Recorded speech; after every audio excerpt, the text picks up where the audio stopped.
Hi, I'm Mignon Murrell with From Water into Wine. Today, I want to talk to you about bearing spiritual fruit.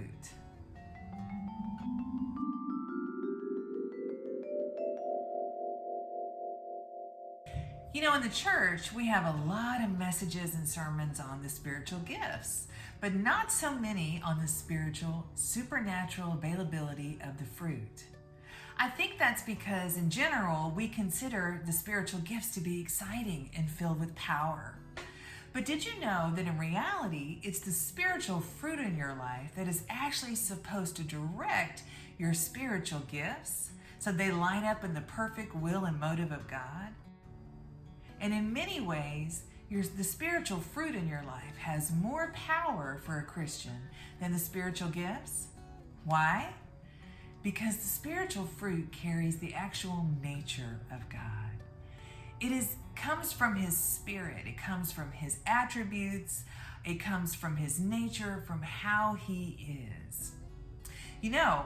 Satan can actually counterfeit, as Scripture tells us, many of the gifts. He can counterfeit miracles and healings, but he can't counterfeit the fruit of the Spirit because it's not a part of His nature. When we have evidence of the fruit of the Spirit in our life, it actually acts like a protection or a covering over us, and it actually enables us to use our gifts correctly in the way that God designed. Did you know that spiritual fruit also can act as weapons of warfare for us? For example, Romans 12:21. Do not let yourself be overcome by evil, but overcome and master evil with good. Notice it doesn't say overcome and master evil with prophecy. It says overcome evil with good. Goodness is actually a fruit of the Spirit, and it has the power to shut down evil when it comes around. Proverbs 15:1. A gentle answer turns away wrath, but a harsh word stirs up anger. Gentleness is a fruit of the Spirit. Gentleness has supernatural power in our lives over anger, and it can quickly de-escalate a situation that we may be facing. Peace is a fruit of the Spirit. We read that in Scripture, Jesus calmed the storm on the Sea of Galilee by releasing the fruit of peace that He already carried within Him.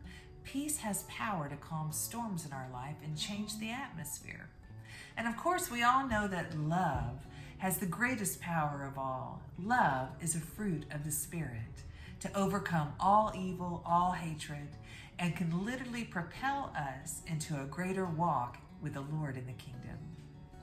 I speak more about the fruit of the Spirit, its importance in our lives, how the different fruits can actually act as weapons of our warfare, as well as how you can actually bear more fruit in your life on my podcast called Got Fruit. It's available here at the address below. I encourage you to check it out and discover for yourself the truth of how great the fruit of the Spirit and its power can be released in your life.